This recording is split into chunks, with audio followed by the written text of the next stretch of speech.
And we're rolling. How are you doing today? Good, good. How are you?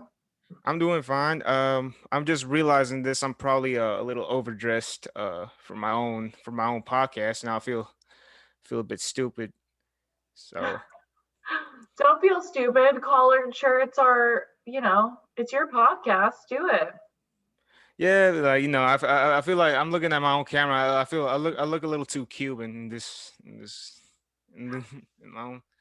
But yeah, I think I'll be fine. Let me get my. I forgot to put this on. Trying to be Mister Different right here. Oh, there we go. This has become a recurring thing ever since I've done it a couple episodes back. Uh, Style the mic. yeah, I think I'm Steven Tyler from Aerosmith. There we go. All right. So how are things going for you? How anything you got going on? Yeah, it's been really busy. I'm lucky. I have a lot of virtual gigs that are going on right now. So I've been able to pivot even though of the pandemic and not being able to do a ton of live shows. I've still been able to do virtual shows. So that's been good. Is there a different feeling to virtual shows than to live shows? Like, what's the main difference? Yeah, just feeding off the energy of the audience is so different, but I'm, it'll never replace live shows. So it's just completely a different medium that you have to get used to. Like, I get this feeling like I like doing this podcast. Like, I had plans to do this like live with people, like face to face. Get another Mhm. microphone, have another dude, another person, other side of a table or something. And I realized like one thing is like there's like a factor. Like, one thing I can't do is I can't interrupt people cleanly with a funny like 1-2 or a funny punchline. That's one thing I can't do because if I interrupt people, it just sounds like a little messy. Yeah, it's hard to tell when you're not in person if someone's about to talk. So you can get the sense for that more if you're in the same room for sure. Yeah, like you remember I don't know if you heard the Opie and Anthony show. Yes, yeah. And like one of my favorite parts about the show is when like Jim Norton was on it, and like things Jim Norton would do is like just settle while Opie and Anthony are talking with or when Patrice or Rich Voss was there. Uh, every time they're having a discussion, Norton comes like just jumps in with a quick 1-2, a quick sentence, and has like everybody laughing. And like that's sort of the feeling I miss with the feeling I want when shooting this podcast. Totally. Yeah. It'll happen. I think we're close to it. I'm getting my second round of vaccine on Friday, so I think everyone's getting closer to being able to do in-person stuff again. Hopefully. Now, when you do virtual shows, is there like does that same buffer that goes on, or the same like you're like let's you're doing a show like first of all, can you hear the audience anyway? So some shows, yeah, they leave people unmuted and they leave their cameras on sometimes, but I would say a majority of the ones I do are corporate or college gigs, and just for legal purposes, they turn off the microphones and the video so that just in case someone does something like squirrely or like tries to, take over the show or prank someone. So it's very bizarre because it does feel like you're just saying a monologue and it's silent because they have to be muted for some of these. So yeah, it's a little bizarre. Like, because I can't imagine that awkward feeling. Like you're going through a whole joke, then the punchline comes, and you're starting the next joke, and then you hear the laughter interrupt you. That's got to be like a little bit awkward sometimes. Yeah, you have to just get comfortable with the uncomfortable. And so it's made me a better comic in that I don't like rely on it so heavily, the response. I'm just like trying to be confident in my material and hopes that they're enjoying themselves on the other side of the screen. In some ways, does it feel like you have your own TV show or any or some like you're monologuing or point? Do you feel like Jon Stewart on the Daily Show or Bill Maher on Real Time? Does it have like that type of feeling when you're like when you're telling jokes? Yeah, definitely. It's more one-sided, definitely like a monologue. So it took some getting used to, but yeah. Right. Now, I have a lot of actor like people in the business here that not that don't just do stand up comedy, but like and one thing we like to talk about here is like origin stories. Every time I like to ask people where how it all started for them. Uh, like how first I want to ask like do you mainly is like stand up like the main thing you do, or do you do like do acting and, or any other things? Yeah, so I love to do it all. Right now I am mainly doing stand up.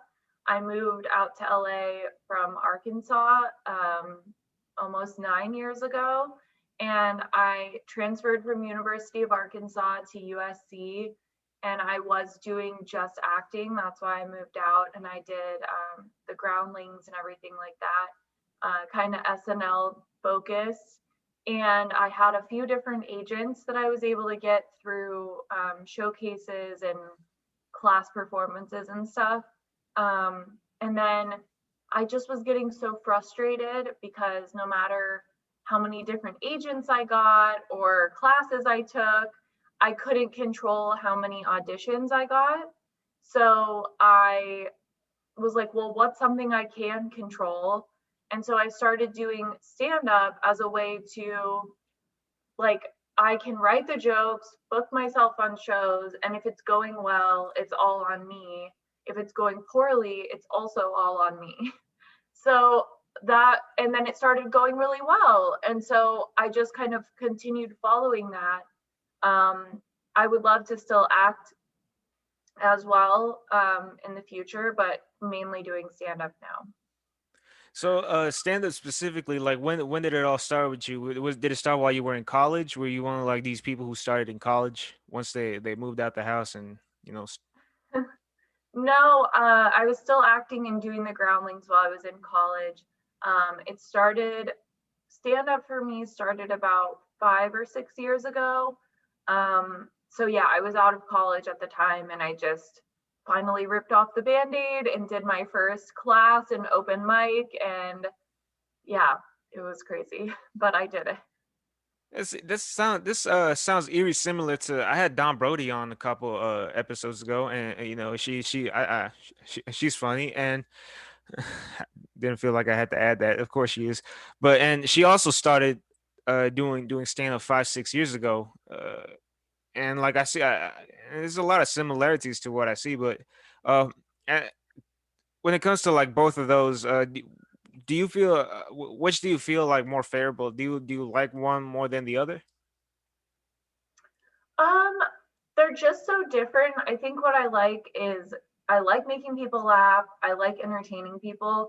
So if that's through a sketch comedy character, a podcast, stand up, acting, whatever it's through, that doesn't really matter to me as much as just that I'm entertaining people, I'm performing and making people laugh. So if the end goal is accomplished, then I'm happy. All right, and you being I had to bring this up, but like you being a woman, is it you know does it is there like a different feel for it that you have to have, being a woman and trying to be funny? I don't think there's anything I do differently because I'm a woman in comedy. I think some people view you differently. I don't think I adjust like my behavior in any way. Um, I don't like tiptoe around it. It's more just like I'll get specifically comments about being a woman under my, like, I just had a Laugh Factory video that was featured on their page, and of course, there's some comments under that video that there wouldn't be under the guys' videos, but I don't think that I really do anything differently because of that. I just know it's going to happen and let it slide off.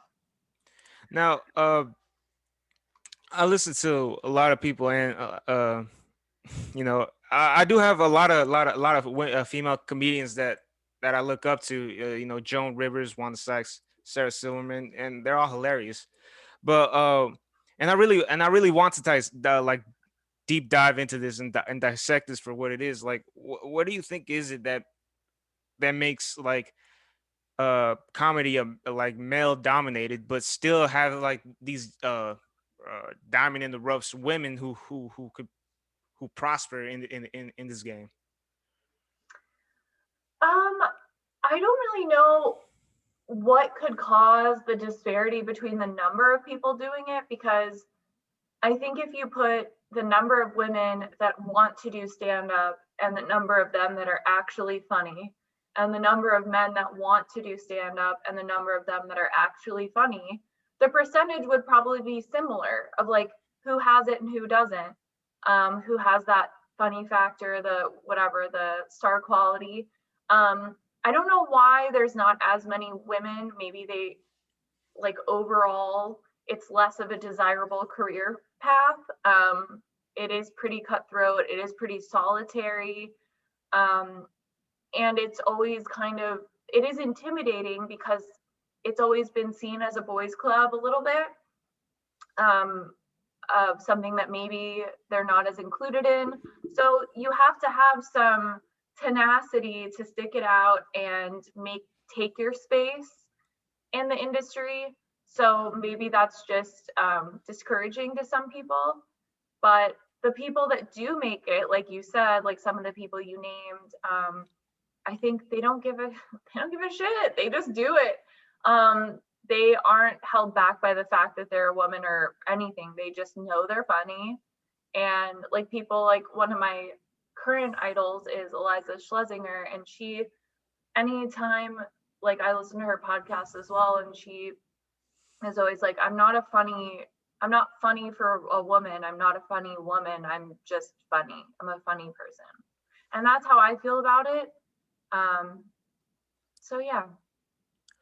Yeah, I think it's that I have a theory, and it's just a theory. I'm just feeling it out because it's like the sport of football. And I think comedy in a way I think it's in a way disgusting. Not like not in a bad way, like disgusting. I like because I hear stories about like how the best comedians from especially from New York, and I forgot what, like there used to be like this table at a comedy club where all the comics, they made this table so the comics could just like so it could be like just the comics could sit at, because they be so loud and thrashing each other and just like relentless on each other that they had to keep them away from the general population. And I think it's like and I think it's like that with with comedy. I mean, like, like football. Like, what woman would want to play football? What woman would want to play a sport that is damaging to your health, that could like literally shorten your lifespan? Like the same way, why would a woman be heartless for no reason? Well, and I think it's that type. Like Patrice O'Neill, who I talk about a lot in this show because he's my favorite comedian of all time, and he talked about this uh on Opie and Anthony when they were watching Lisa Schlesinger. Hope I said her name right.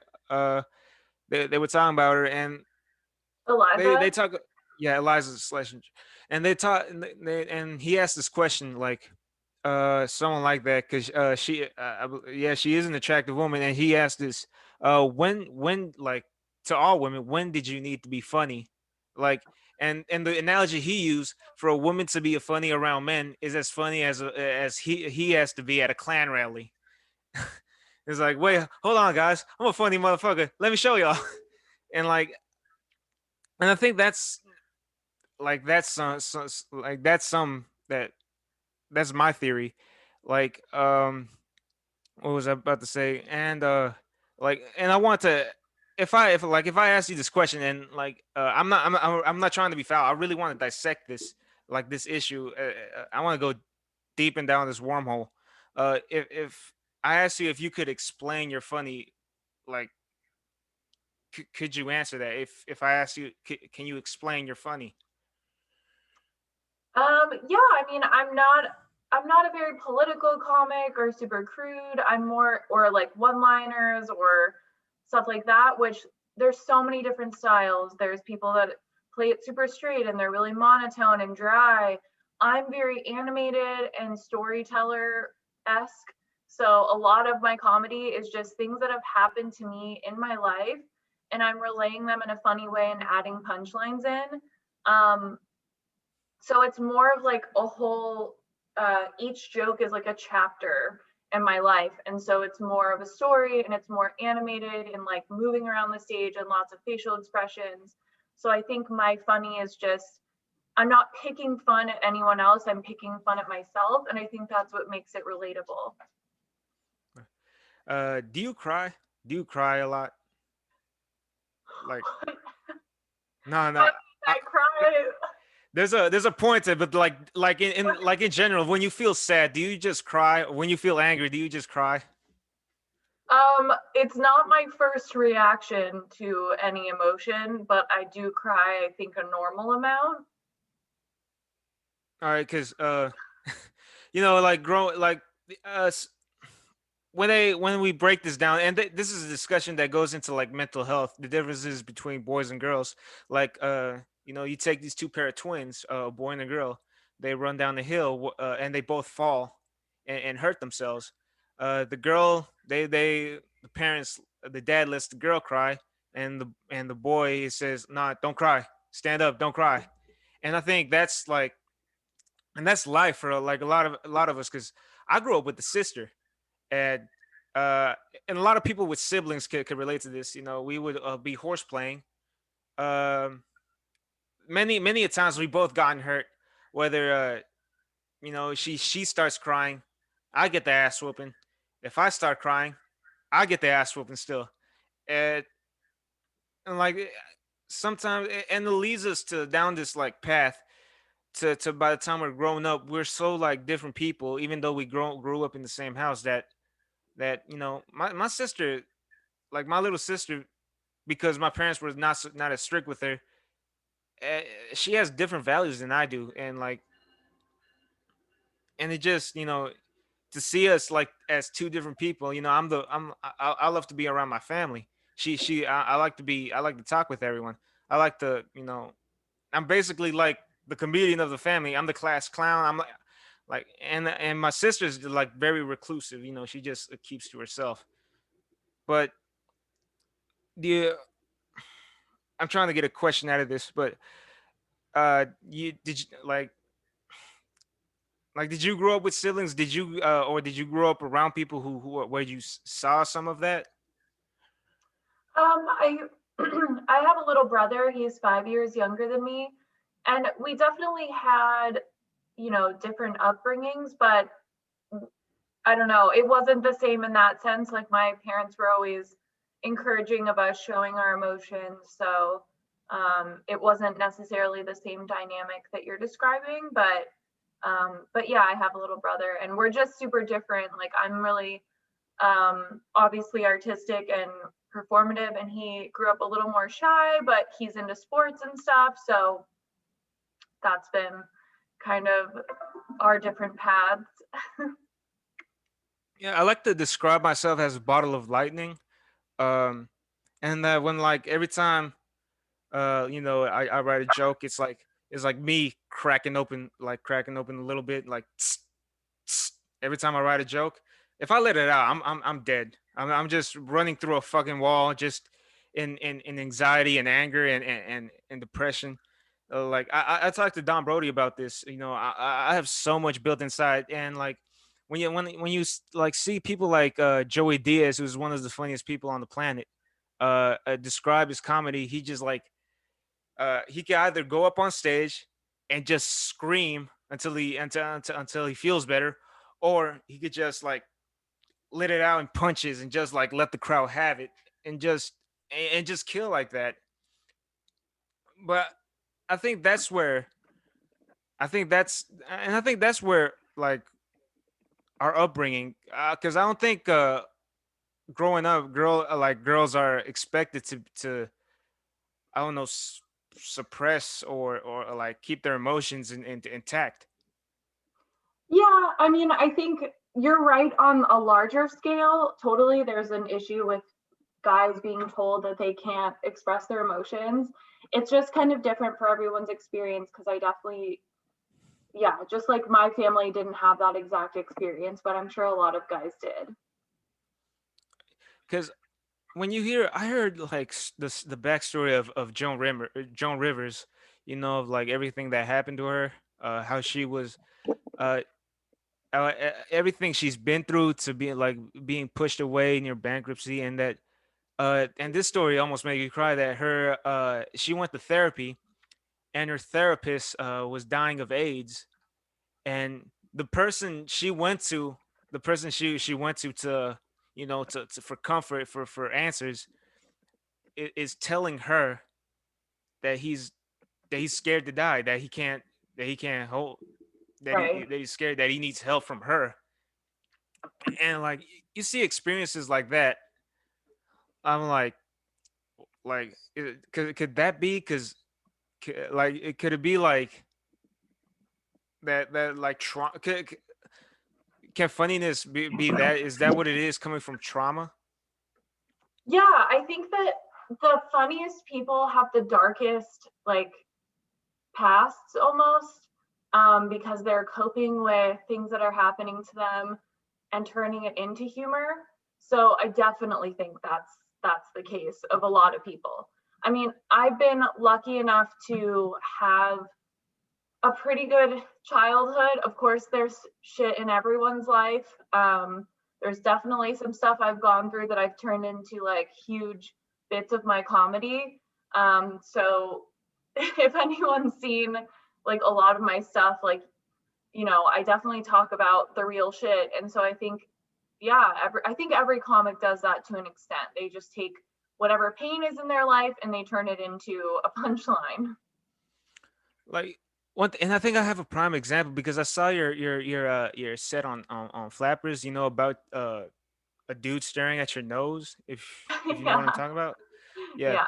And like we like I have a bit about my nose, and what I want to do is I want to let you explain it, and then I want to give you my the bit I made, like, cuz I also have a joke about my nose, but I want to let you explain yours. And like what I want to do with this is like see how we could take like similar, like the same subject, you know, talking about our noses, and how we could dissect it differently, you being a woman, obviously with more experience than I have, but me, being just a dude, trying to get in the game. So I'm gonna just let you explain, like, go over, because I don't want to butcher it. Go over your bit. Yeah, I mean, my joke is just it's on my page at KDK Comedy if anyone wants to watch it happen. But it's just that I went to a bar and a guy was commenting on that he liked looking at my nose and told me to never get a nose job. And it was just like this weird, unsolicited piece of information he decided to give me that I think he thought was like a really nice compliment. And I took it as a compliment, but it was also like, why did you feel the need to tell me that? So yeah, it it's definitely one of those moments where I feel like he was trying to do something nice, but he kind of stuck his foot in his mouth a little bit. So what happened with you? Before before I go into mine, like, does that did that come from like any insecurity you had about your nose, or was it just like an observation, of Yeah, what I you mean, saw? it was an observation on his part, and then yes, I've always been insecure about my nose, so that's why it, like, really hit me different because I've always wanted a nose job, and I was like, okay, thank you. So yeah, that's where the bit came from because I've always been insecure, and then he happened to comment on it, and I was like, okay. Well, I was in my bit about my nose is I wasn't secure about my nose until a certain point, until I realized, fuck it. And the only problem I have with my nose now is that I can't do cocaine because of if you can't, my nose is crooked. I don't know if you can see it. it's a little Kind of. crooked. It's Like, hard to tell, but I mean, I believe you. and I have this bit that if I do cocaine, you'll find my body 5 minutes later, cross-eyed, bleeding out my mouth, and brain matter coming out my ears. And like so that's what I got from being insecure for my nose, because of like how crooked it is now. When I inhale, I can't inhale out. There's more air going through my right one than my left one, so that's how I came up. Like my left nostril closes really easy, and like I thought, I don't do drugs, but if I ever try to experiment with some, I know cocaine is crossed off the list, because I know a chunk of my of what's the name of the bone on your nose? A septum? Yeah, I know a piece of my septum is gonna stab me in the brain, and I'm done.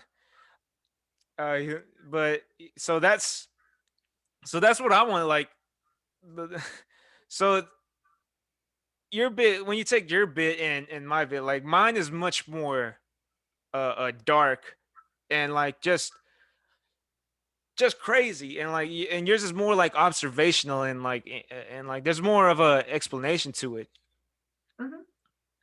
and like Yeah. and that's what I found, and that's what I find so interesting. Like between that might be the differences between men and women. Like you give us a bit of, because these are bits about the same things, our noses, and like then they just branch off so differently. Yeah. I think also, yeah, we've just had two different life experiences. So even if it was two guys or two women writing two jokes about their nose, like it would be different regardless because they've both had two different life experiences. So I don't know if it's always like male versus female like reasoning, but yeah. Yeah. Now, I'm glad I got you on here, because I'm not trying to like be diverse on purpose, like the Oscar, like trying to get an Oscar nomination. I'm not trying, like I really want to have like everyone on here. I've had, and I apologize to everyone I made mad for having a straight white cis male on my last episode, but what am I gonna do? He's funny. I can't explain it. I have a woman on, a white woman at that, but I have a woman on now. So hopefully I may satisfy people. I need another black guy though. I haven't had a black guy in like 3 episodes, but you know, I all right, mean, that's so am I just on as to be your woman comic then? no, not at all. But I told you, I'm not trying to meet the quota. Uh, I am mad though that how the Academy came out with like all these new requirements to be nominated. So now like, and like that made me, and that didn't make me mad, but it like disappointed me that now people don't want the job because they make the quota. People want the job because they're good, and that's any race, like any like people with any background, Right. Totally. and that's just and it's just disappointing that, like, I don't judge people because of what they look like or what their background is, because I invited you on because I saw your stand up set at the Laugh Factory. I saw your set at Flappers, and I thought, like, yeah, she's hilarious. Let me see if I can invite her on. Thank you. Yeah. That's a good reason to invite someone just because they're funny. So I appreciate it. Yeah, like that. And the reason I like, same for everyone, like Dwayne. I had a black country singer on, so that tells you, you know. I invited him just because he was a black country. I went to high school with him, and he's pretty good at playing guitar. So, all right. Now, you are married, by the way. I'm telling you, how has it been, like so congratulations on that. One thing I want to ask you is how is it, how has that impacted your career in any way?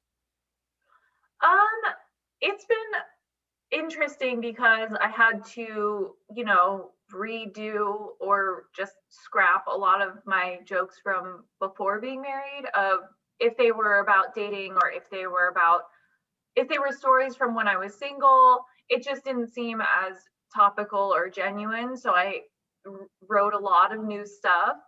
So that was good. It pushed me to write new things.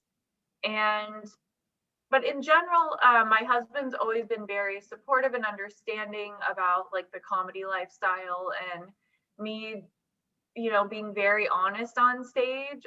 He works in radio, so he we both have an understanding of he's allowed to use whatever from our life together on the radio and talk about it, and I'm allowed to use whatever from our life and talk about it in my stand up. So um, in a way, it hasn't hindered me at all. It just forced me to write new material.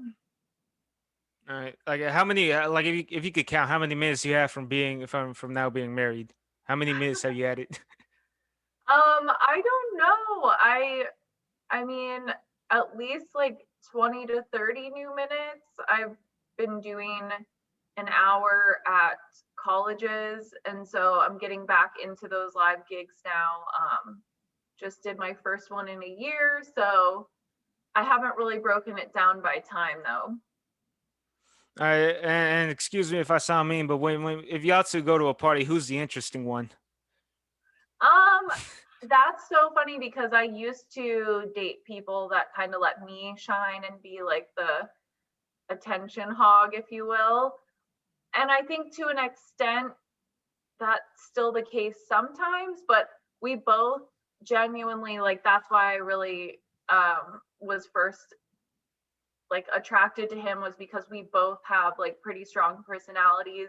And so he's also very like outgoing, just like me. So we're kind of a duo. Now he's in radio. Is he just a DJ or is he is he No, also in comedy in some kind of way? yeah, he's on the Woody Show, which is the number one morning show in LA, and they're in 37 cities, I think. But it's a funny show. So it's all like super comedic segments, and it's a talk show, so it's more talking than it is music. Right. Now you have your own podcast, and I wanted to bring that up. What was the name of it again? Yeah, it's mostly true opinions. And my co-host is my husband Cameron. Yeah. That's kind of an arrogant name, don't you think? Yes, on purpose. Yeah, I know what you do. Now, what has like how long has the podcast been going, and what experience have you had on it that helped you as far as your in your career and as well as your husband's career? Yeah, I mean, I've been podcasting for 5 or 6 years now. I had one with my best friend for 3 years, and then this one's been, I think, 4 years, mostly true opinions.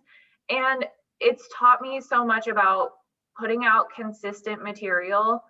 We've done an episode every week for 4 years. So it's, a lot of consistency. We've grown it from the ground up. And I'm developing segments. Like, I do a segment called Judge Judy Moment of the Week, where I basically do a judgment on something crazy that happened this week or something that I'm upset about.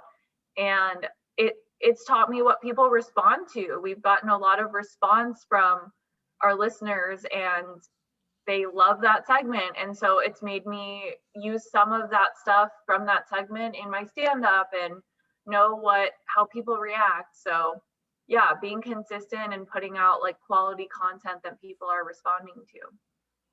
Now, I'm asking these questions because I want to learn. I want to be a student of the game. As you can tell, I'm doing that Joe Rogan arms cross condense your body look that he does on his podcast. If you haven't noticed, but like one thing I want to add, like, is your podcast the type that is it you and a partner and uh, y'all just talk, or is it you a partner and y'all try to have a guest on? Like, Yeah, so the Mostly True Opinions one is just me and Cameron talking and doing segments. The one I had with my best friend Kara, we did have a guest on every week, so I've kind of had experience doing both. So yeah. Which one is like easier to do, or which one is more difficult to do, and which one do you have like is it bring more interesting? Is it being with the same person, always coming up with like new stuff to talk about, or finding having a new guest every day that brings something new to the table?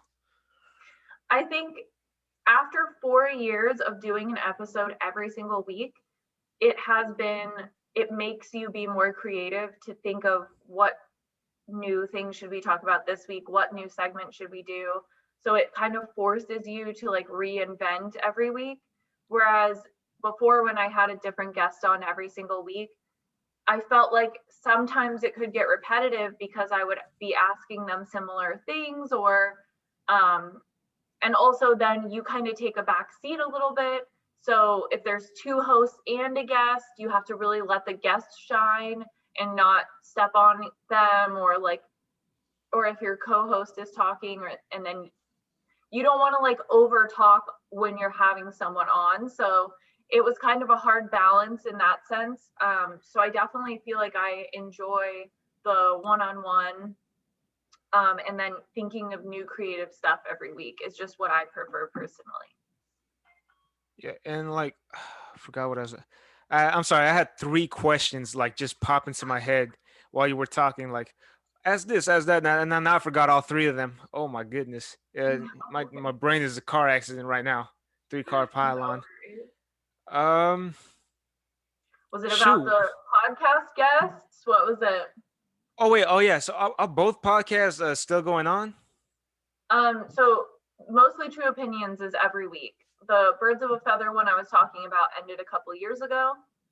Uh, It's still on iTunes, so if anyone cares to listen to it, it's still there. But Mostly True Opinions, I'm putting out new episodes every week.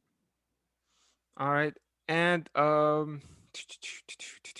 dead silence. This is my biggest fear. Oh yeah, you talked about over talking. It just came back. You talk about like over talking. Now I overtalk because I'm new at this. Like I said, I'm trying to learn, and like I have mostly when I overtalk, and I talked about this on the last episode with Bill Dawes. When I overtalk is because I have this fear of dead silence, like we almost just had, like when I was trying to go, like, and like I was like, oh yeah, dead silence, like. So mostly when I overtalk is like my just my fear of being silent and just this awkward.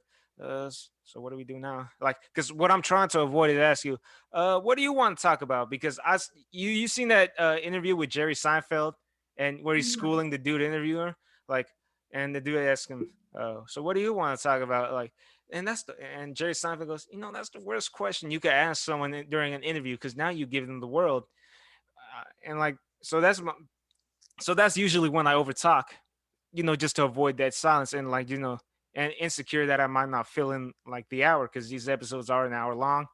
Uh, what was the issue when you were starting out trying to get this up, starting out podcasting and everything? I think something that I've always done is just kind of go for it, rip off the band-aid, and the magic of editing. I don't know if you edit your episodes, but that's something that can help you possibly in the future of like, then you hopefully won't fear if there is like a lull or a silence, because you could always take it out. Um, so because that's what we'll record, and then if there's something that sounded weird, or like a sound effect in the wrong place or whatever, we'll like take it out, shorten it, make it tighter. So that I've learned a lot about editing in that process, and learned a lot about, so I don't know, you don't edit yours at all yet? No, I don't edit. It's not that I can't. I know how to, and some I've edited out some things that like can't be on here. 'Cause you'd be surprised how many times that happens. But I don't edit. I like to see this as like the podcast for vegans. Totally organic, nothing cut off. Okay, cool. So yeah. So when you like when you your mostly true opinions, you say that was every week, correct? Hmm. So y'all, if it was like with it being every week, y'all do y'all like almost never run out of stuff to talk about? Yeah, there's always something because it's about our life. It's about current things happening with us. We definitely we're both creative, so we're both constantly thinking of what's coming next. So we haven't run out thus far, so I think we're good. Hmm. Yeah, I think it's better to like I'm trying to find a partner to do mine. Because I really want to do is like weekly to get some type of a following, and it's like sometimes I could go a month without a podcast because I can't find a guest, and it's happened before. But that having a partner, I have that fear of running out of stuff to talk about. Like, what do you do today? I don't know. What'd you do today? We just get some coffee. Then we talk about. Then all of a sudden, this podcast just turns about us talking about coffee every week, and and it's no longer against the family. It took me so long to find a cool name for this podcast, and I like. And to ruin it and to ruin it, so that's like the paranoia I have, trying to find a podcast. You think your podcast would be totally different if it was daily? Yeah, I think that's almost over inundating people with and I mean, if we ever had a huge enough following that was like demanding more content, then I think maybe we would put out more episodes, maybe 2 a week or something like that. But I think, going with the demand, if there becomes a demand for more, then we'll put out more. I think just have faith in your own creativity of it's never going to be perfect right off the bat. And if you want to try something like having a regular co-host, the worst thing that can happen is you decide like, okay, having a regular co-host isn't for me, but at least I tried it. Like when you don't have a gigantic following is the time to try it all out. And so then by the time you do have a gigantic following, you have perfected what you're doing. All right, now we have people who have a podcast that shoot podcasts by himself. Now, if one of you two get sick, you or your husband gets sick, or has a can't shoot, does one of y'all take over the show? The show must go on, or do y'all just delay it till next week? Yeah, so we've had it where like we if we go on vacation or something, we'll pre-record a couple episodes. So we just pre-schedule them. We've never had it where just one person does the episode alone. Um, there's been maybe 2 times in the past year where we've delayed an episode just because of like if I booked a last minute shoot or something and then I'm not home to record. So yeah, we haven't done it alone before. We've just pre-recorded or pushed it, but it barely ever happens. No, are you? If you were, if you had to one time,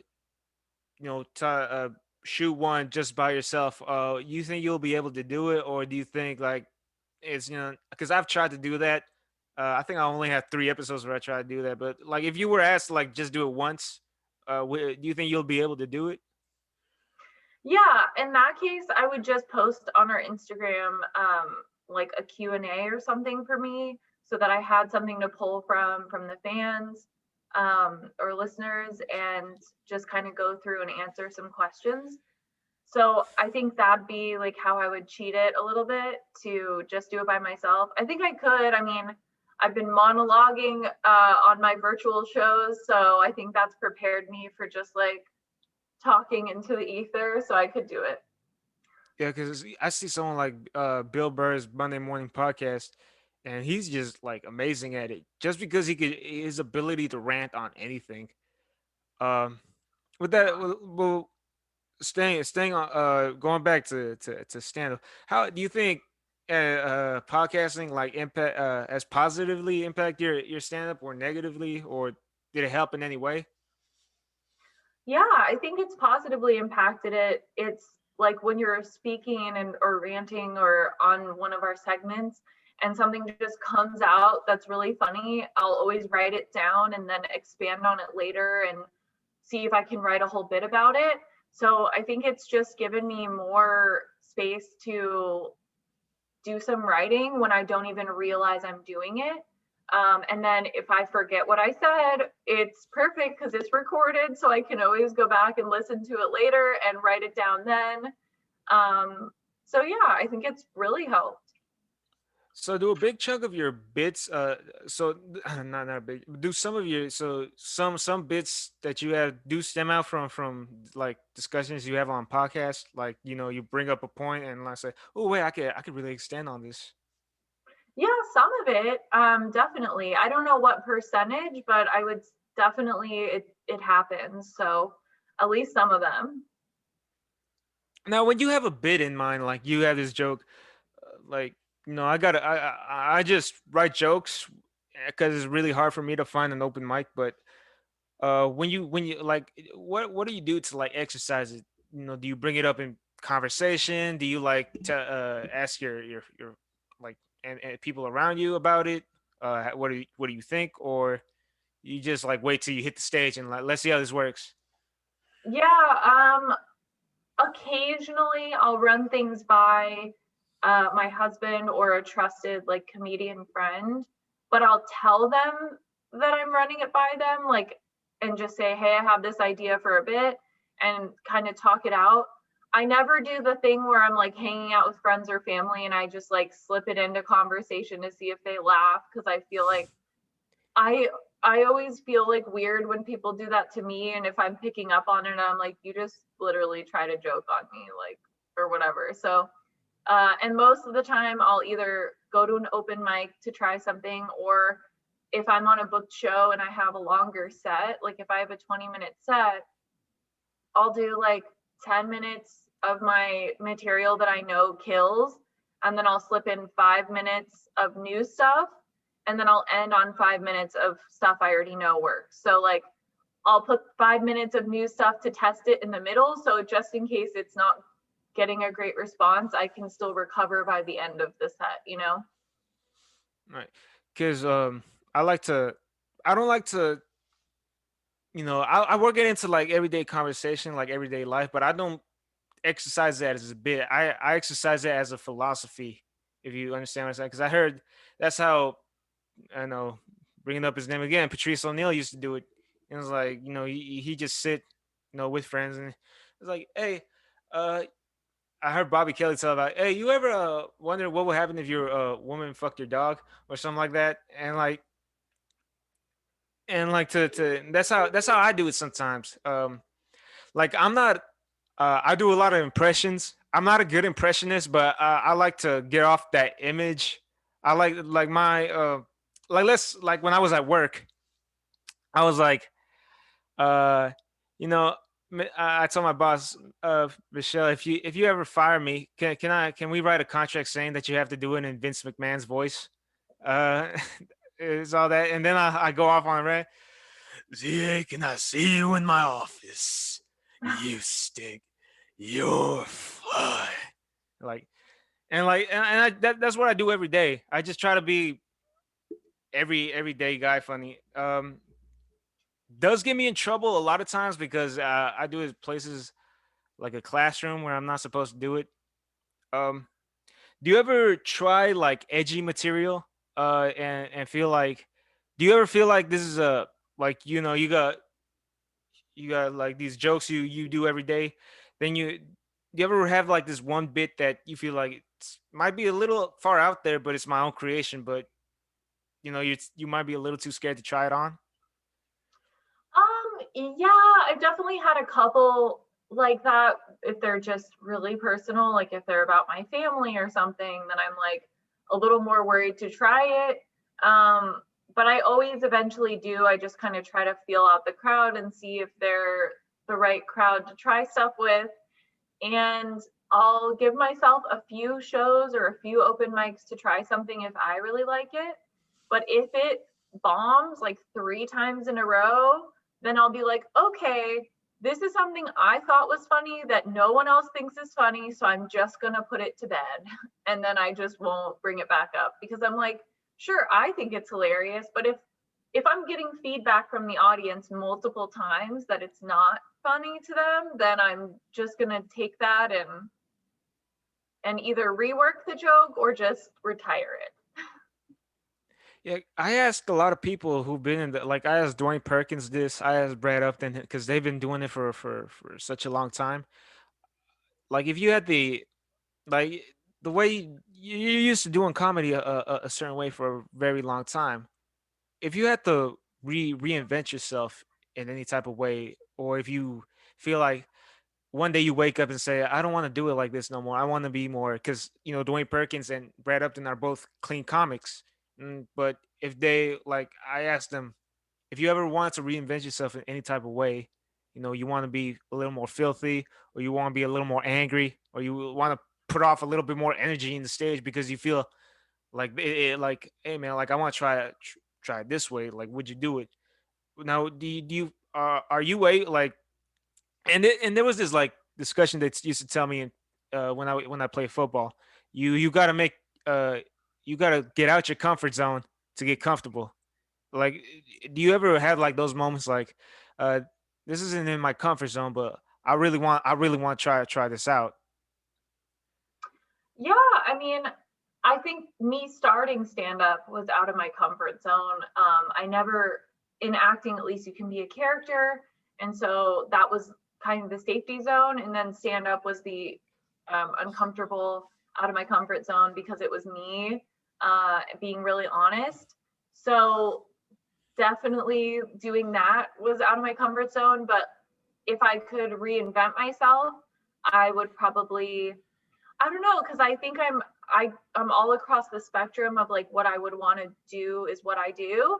But it would be fun to see what it would be like, I guess, to be more of like a really dry, straightforward, like less animated, just straight shooter, like the more sarcastic, dry version of me. Now, are you able to like point out what your identity when you hit the stage is? Because as I'm starting off doing stand up, that's like what I'm trying to find out. Because I like like I said, I study the game. I'm trying to learn. I want to know if I'm like a Mitch Hedberg, a quiet, just or if I'm a Sam Kinison, just be angry and scream all the time, or if I'm more like Dave Chappelle, just tell stories. Like, I'm still trying to find what exactly my identity is when I hit the stage, because I don't know it yet. I'm starting, and like I need to like I'm trying to find what is it about me that can be funny. But like you've been doing stand up for about like you said 5 to 6 years, and you've been a performer way before that. Like, are you able to like pinpoint at this point of your career like what your identity is on stage? Yeah, I have a really strong point of view. So, regardless of what I'm talking about, or if it's a podcast or stand up, I know, like, I have a really strong sense of self and my identity of I know how I feel about any given thing. And so that's where I lead from my genuine reaction to stuff. And I let it flow. Like, I'm very animated and a very big storyteller. Um, Not that I'm making stuff up, but just like recounting stories. So, yeah, my identity is definitely just like very strong point of view, very animated, and then genuine stories. Um, is kind of what I would say. I want to talk about like a shift in the culture there is, and like I ask this like as a person who wants to like start, like as I start my career, I want to be edgy. I want to be able to talk about things that aren't the norm, or either that are too taboo, or that are like maybe crossing the line, which may have not been like a long time ago. Because if I look 50 years ago, uh, it was the there was two like icons 50 years ago. They were Lenny Bruce and Hugh Hefner fighting for the First Amendment rights.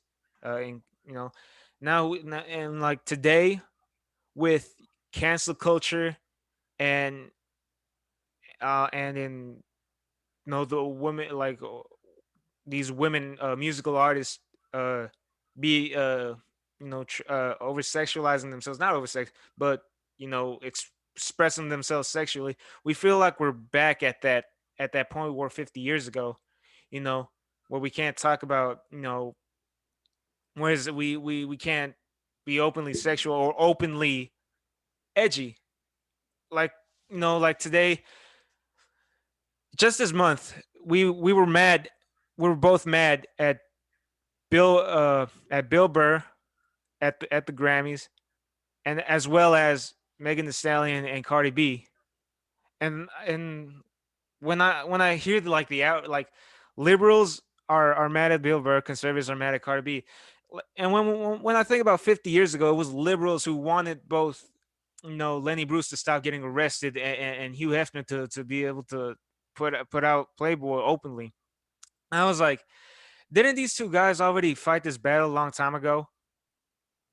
Wasn't isn't this battle like already wasn't this war already fought? Like what is your like what are you seeing like in today's society as we're trying to as in like in comedy and any culture in general? Um, yeah, I mean, I think we're at a weird crossroads where people are trying to be the most inclusive they've ever been and the most body positive and the most open and sexually expressive and like love is love, be who you want to be, and that's all great. And then we're at a weird crossroad where there's also um, the people that are very offended by a lot of different things, some of which are super valid, and then some of which are like just I don't know how to exist like that. Like I was told by a school that I shouldn't say you guys when referring to a group of people that I couldn't see or hear because they were on Zoom. And I was just like, hey, what's up, you guys? We're going to have a fun night. And they were like, that's not inclusive. You should say y'all or you all or whatever. And I was like, sure, I can definitely try to retrain my brain, but that was not meant to exclude anyone. It was just, it's like how I refer to a group of people. It wasn't trying to exclude anyone. So it's a little bizarre because I love the inclusivity of the current times, but it is hard when it's taken so far that when things that aren't even meant badly or even are bad, so it's a weird thing to navigate, but I think we're getting there. We're getting to a better place. Right. And I asked this question